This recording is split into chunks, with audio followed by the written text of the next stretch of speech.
में असातिज़ा आ जाते हैं, जिसमें इलेक्टेड नुमाइंदे आ जाते हैं, चाहे वो यूनियन काउंसिल के लेवल पे हों, टाउन या म्यूनसिपैलिटी के लेवल पे हों,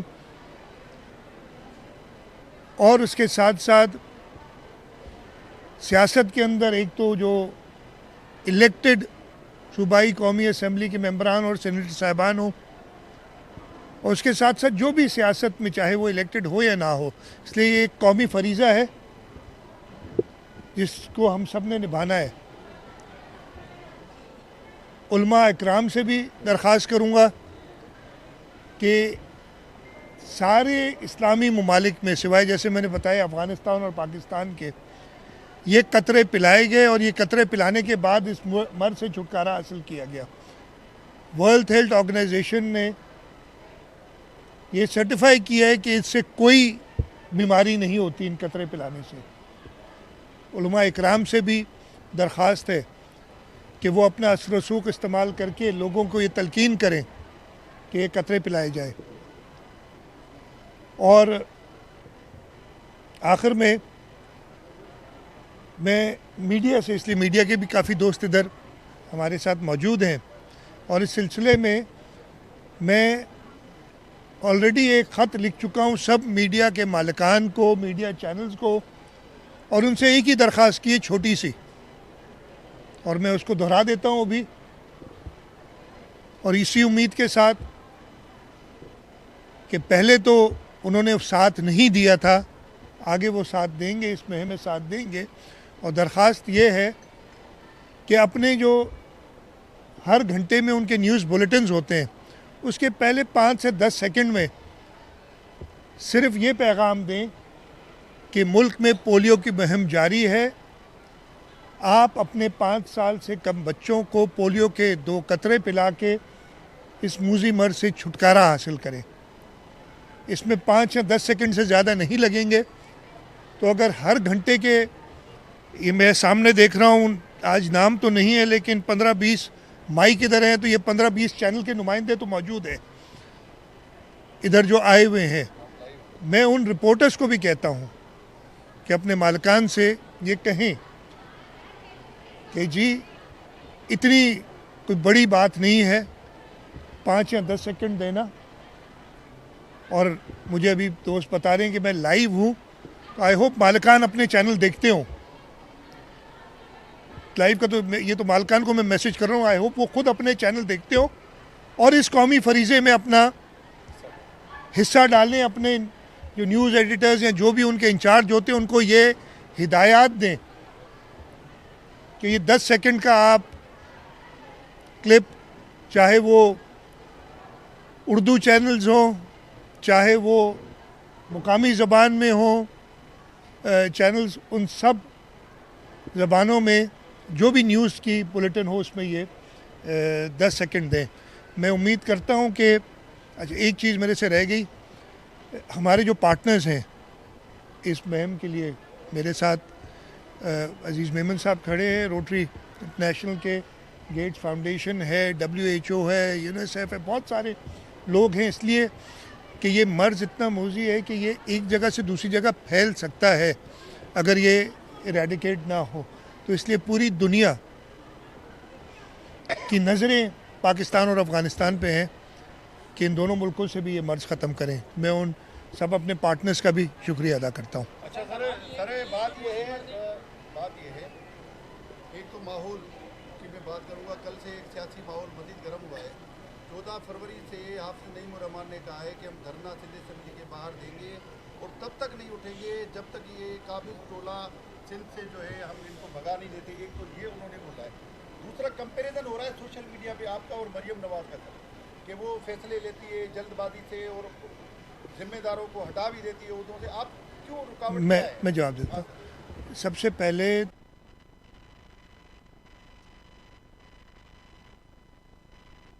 और आपने जो लफ्ज़ कहे मैं उनका हल बता देता हूँ ना, क्यों परेशानी लेते हैं। इलेक्शंस उस मुल्क में होती हैं, इलेक्शन में हिस्सा लें। और सबसे पहले तो मैं उनसे ये कहूँगा कि उनको उनके इलाके के नुमाइंदों ने इलेक्ट किया है, सूबाई असम्बली की एक सीट उनके पास है और वो इलाका अपने नुमाइंदे से महरूम है। इसलिए उसने अभी तक हलफ नहीं उठाया सूबाई असम्बली का। तो जिसको आप काबिज तोला कह रहे हैं वो इस सूबे के अवाम के वोटों से इलेक्ट होके आया है, और अगर आपने उसे हटाना है तो इस सूबे के अवाम को इलेक्शंस में जाके कहें ये धरने देने से, लोगों को तकलीफ देने से। और मैं एक चीज़ कह दूं, हमने थोड़ा सा लीनियंट रखा हुआ है। ये फैसला हुआ है कि शारा फैसल और जो बड़ी शाराएँ हैं उन पे हम ट्रैफिक रोकने नहीं देंगे, लेकिन आगे से इस पे सख्त इक़दाम होंगे किसी शहरा पे। इसलिए लोगों को तकलीफ़ होती है। भाई, लोगों की खिदमत करो, लोगों के साथ रहो। इलेक्शन आएंगे, साल 1.5 साल बाद लोकल गवर्नमेंट के इलेक्शन होंगे। बाकी सूबों में तो हुए नहीं। जहाँ पे आप बात कर रहे हैं किसी और सूबे में, बलूचिस्तान में हुए हैं और सिंध में हुए हैं लोकल गवर्नमेंट के इलेक्शन। पंजाब और खैबर पख्तूनख्वा में लोकल गवर्नमेंट के इलेक्शन हुए ही नहीं। तो जब वहाँ इलेक्शन हो वहाँ जाके हिस्सा लो और अवाम के सामने जाओ। इंशाल्लाह 2029 में कौमी सूबाई असम्बली के इलेक्शंस होंगे, आप हिस्सा लो। अगर अवाम आप पे इतमाद करती है, आपको 2 सीटें दी थी सूबाई असम्बली सिंध की अवाम ने, एक साहब तो है मौजूद, वो अपना फ़र्ज़ निभा रहे हैं। ये साहब तो ना आते हैं असम्बली, यानी उन्होंने अभी तक ओथ नहीं उठाया, कसम नहीं उठाया। वो कसम उठाने में उनको कोई दिक्कत है, आइन के तहत कसम उठाने में कोई दिक्कत है, और ना सीट छोड़ते हैं। अनफॉर्चुनेटली उनको जब तक वो, हमारा कानून ऐसा है कि जब तक वो मेंबर ना बने, और मेंबर तब बनते हैं, भी इलेक्ट हैं, जब वो कसम उठाएंगे, यानी ओथ उठाएंगे असम्बली में।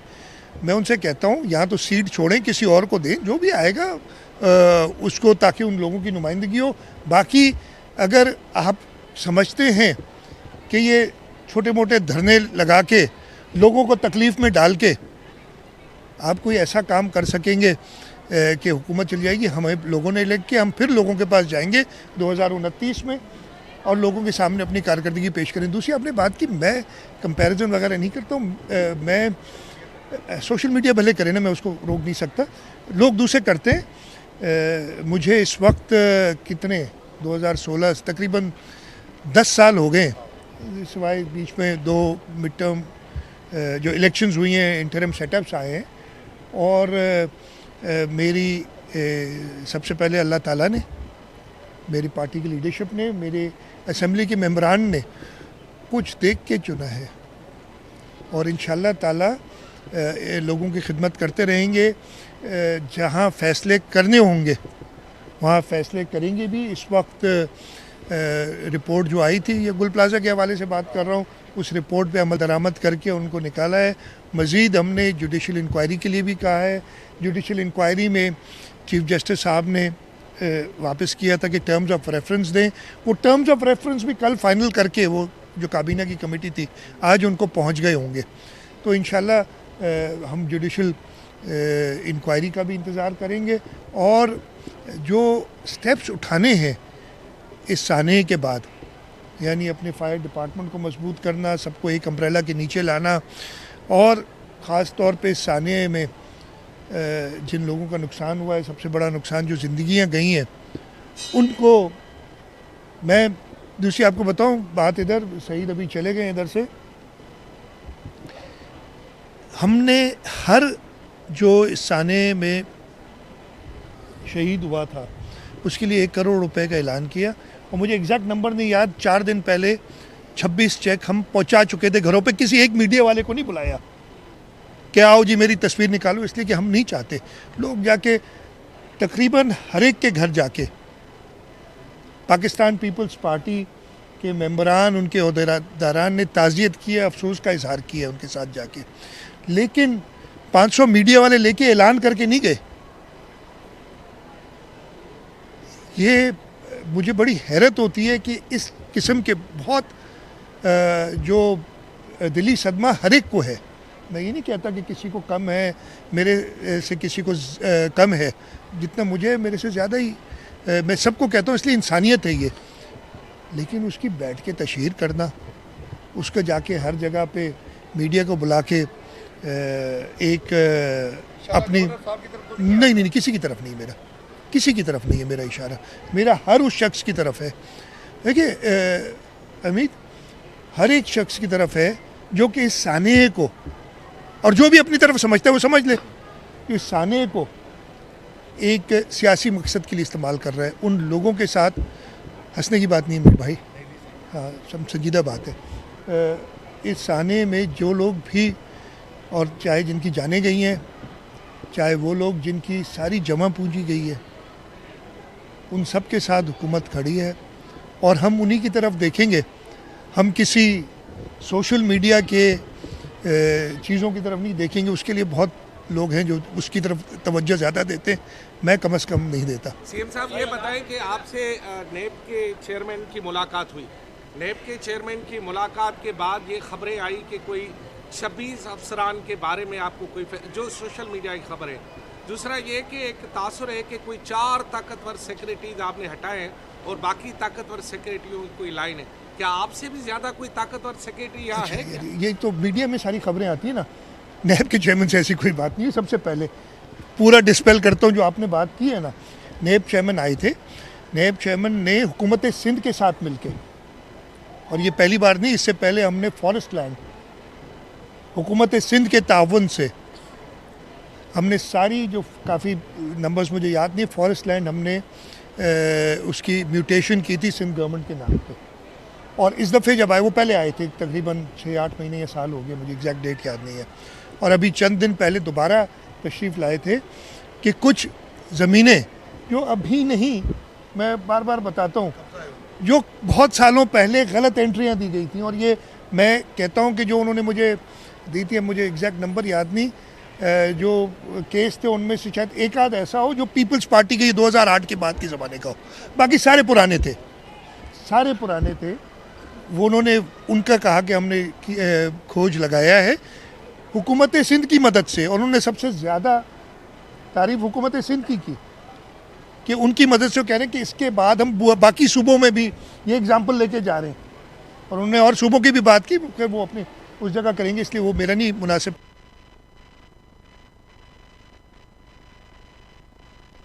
बाकी न किसी अफसरान की बात हुई, नंबर 1, नंबर 2, ताकतवर अल्लाह की ज़ात है। ये सोशल मीडिया पे, मीडिया में किसी को फलाने को ताकतवर कह देना, फलाने को ये कह देना, ये आप लोग, ये सोशल मीडिया वालों की खाम ख्याली है।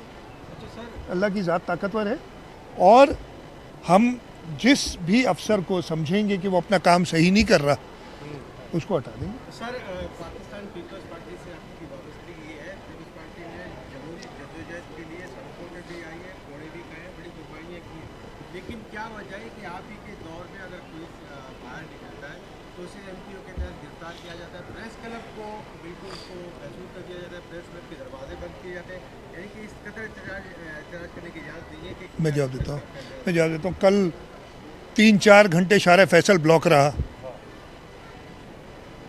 जो कि नहीं होना चाहिए था। मेरे से अगर कोई इधर कहता है कि ये बिल्कुल दुरुस्त है तो उनकी अपनी मर्जी होगी, ठीक है। एक सेकंड, मैं अभी तो एक सवाल ये हो रहा है बीच में आ गया, तो मैंने आपको बताया।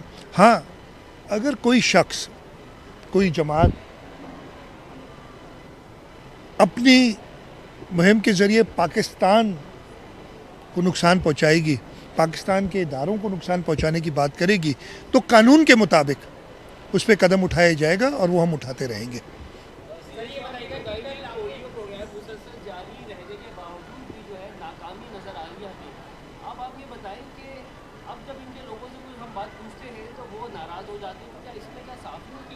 किसने, कौन नाराज हुआ? नहीं, आप ना मेरे से पूछे ना यार, छोड़े उनको ना मेरे से पूछे, मैं नाराज़ नहीं हूँ, मैं जवाब देता हूँ। बिल्कुल आपकी दुरुस्त बात है, मैं इसमें कोई बात ही नहीं है कि ये पोलियो मुहिम पे हम कामयाबी हासिल नहीं कर सके। कुछ वजूहत जो मेरी नज़र में, हो सकता है गलत हों, और भी वजूहत होंगी जो मेरी नज़र में हो, मैं आपको बताता हूँ। 2018 में, ये नंबर्स है, मुझे कोई बताएगा, 18 में हम तकरीबन पोलियो से निजात हासिल कर चुके थे। सूबा सिंध के अंदर केसेस नहीं हुए थे, और उसके बाद एक इंटरिम गवर्नमेंट आती है, उसका पूरा फोकस ही चेंज हो जाता है। पोलियो की मुहिम को अपने कंटिन्यू करना पड़ता है। इस पूरी दुनिया ने इसी तरीके से इससे निजात हासिल की है। ये नहीं होता कि एक मुहिम बहुत अच्छी कर दी फिर सो गए। अनफॉर्चुनेटली 2018 की इंटरिम गवर्नमेंट में, इसलिए कि एडमिनिस्ट्रेशन का फोकस कहीं और था, और फिर 2023-24 में 2 स्पाइक्स हैं। ये मैं नहीं कह रहा हूँ, ये आप अपने रिकॉर्ड से देख लीजिएगा।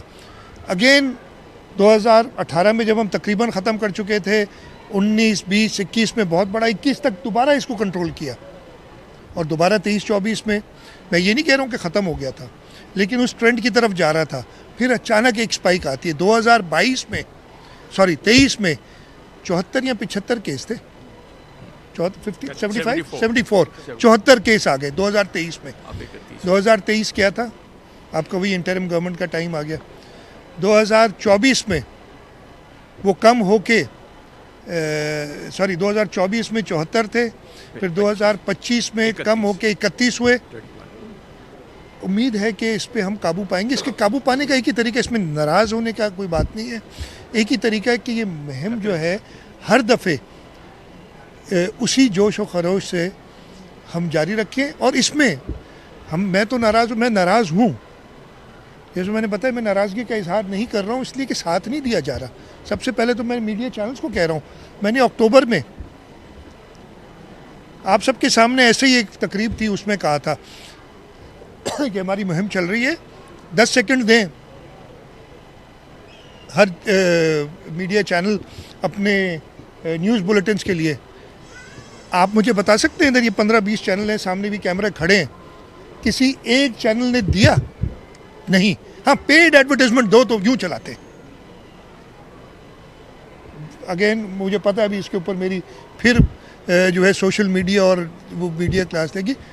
जब तक हर एक अपनी जिम्मेदारी नहीं संभालेगा, और मैं भी नहीं, मैं संभालूंगा, हमारे चैनल वाले, नाराज़गी अपनी मैं खुद कह रहा हूँ ना कि हम इस मुहिम को इतना लंबा, इस पर अभी डोनर फटीक जिसे कहते हैं वो हो गया।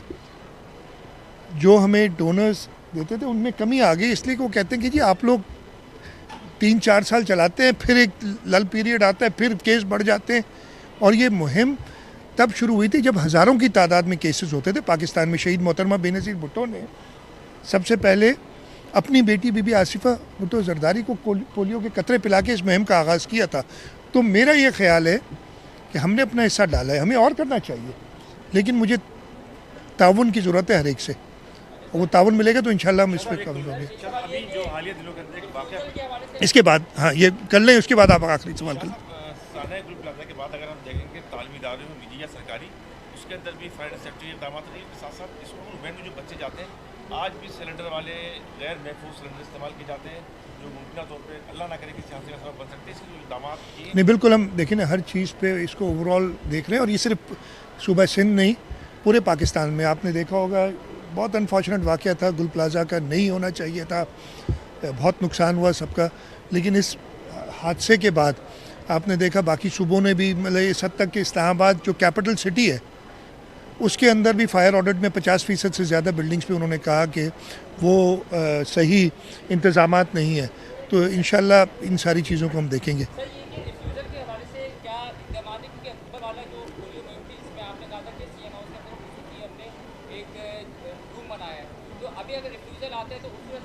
हम उस नहीं उस 4 दिन पहले की बात बता रहा हूँ कि तब तक जो मुझे नंबर याद है,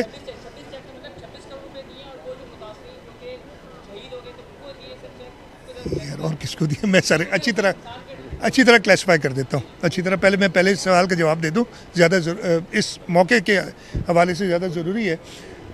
मिसिंग जो चिल्ड्रेन है ना, उस सिलसिले में हमने पिछले दफ़े एक थोड़ा सा चेंज किया था, उस पर मज़ीद एम्फेसिस डाला था। और उसके अंदर हमने क्या किया था कि चीफ मिनिस्टर हाउस में फिर हर सियासी नुमाइंदों को यूसी से लेके तो MP MNA तक हमने लिस्टें भेजी थी कि ये मिसिंग चिल्ड्रन है, हर एक अपना असर रसूख इस्तेमाल करे, लोगों को जाके रिक्वेस्ट करे कि बच्चों को कतरे पिलाए। मुझे एग्जैक्ट नंबर्स नहीं याद, 60 से 30 हुए थे पहले, तो उससे पिछली मुहिम में तकरीबन 60,000 मिसिंग चिल्ड्रन थे, फिर 31,000 हुए। इस दफ़े कोशिश होगी कि उस मज़ीद एम्फेसिस डाला जाए और ये मिसिंग चिल्ड्रन को कवर किया जाए। आपने कहा मैंने जो बात कही कि तकरीबन 80 लोग 79-80 लोग शहीद हुए इस साने में। हुकूमत ने ऐलान किया था कि उन सब के लवाहिकीन को हम 1 करोड़ रुपया देंगे, एक जिसकी डेथ हुई उसके लिए। अगेन जान की कीमत नहीं है, सिर्फ उनके दुख में कुछ हिस्सा डालना था, इसलिए कि उनके ऊपर डेफिनेटली इसकी वजह से फाइनेंशियल प्रॉब्लम्स भी आ जाते हैं। उस सिलसिले में मैंने बताया कि 4 या 5 दिन पहले जब मैंने देखा था, फिर मैं 3-4 दिन से नहीं देखा है, हम 26 चेक्स दे चुके थे लोगों के घरों में जाके उनको जो उसके अलावा जो बाकी चीज़ें हम कर रहे हैं वो मैं बता चुका हूँ। आप कहेंगे तो दोबारा बता दूँ एक बार, नहीं तो मैं बता देता हूँ। देखें, मैं बता देता हूँ कि जल्दी क्या यार, 1 करोड़ रुपया जिनकी डेथ हुई है उनको, उसके अलावा 5 लाख रुपए हर दुकानदार को जिसकी दुकान है, ताकि वो अपने अगले महीने 2 के लिए अपना किचन चला सके, बच्चों की फ़ीस दे सके, बिजली का बिल दे सके, इसलिए कि वो रोज़ की रोज़ अपनी कमाई करते थे और उनकी कमाई वो जो अर्निंग्स है वो बंद हो गई हैं।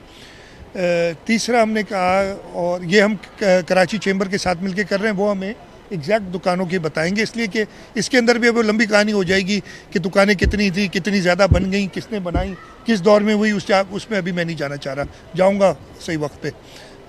तीसरी चीज़ जो हमने कही कि हम हर दुकानदार को उसकी जो इन्वेंट्री थी, उसकी जो कीमत थी वो देंगे। हम पहले भी सदर आसिफ अली जरदारी साहब ने ये 2010 में जब बोल्टन मार्केट का फायर हुआ था, आग लगी थी, उसमें कराया था फेडरल गवर्नमेंट से, और अब हम सूबाई गवर्नमेंट के ज़रिए हमने ये ऐलान किया है और KCCI इस पे काम कर रही है।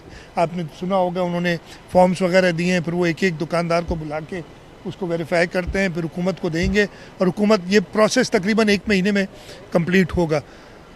उसके अलावा हम इन सब दुकानदारों को, और हमने अल्लाह का शुक्र है कि हमें कुछ प्राइवेट लोगों ने भी मदद की और हुकूमत की अपनी दुकानें हैं खाली, जो हम 2 साल के लिए, जब तक गुल प्लाजा दोबारा इतने ही स्पेस के साथ, यानी इतनी दुकानों के साथ 1200 हैं या 1151 हैं, जो भी नंबर है, उसी दुकानों के साथ एक दुकान एक्स्ट्रा नहीं बनेगी।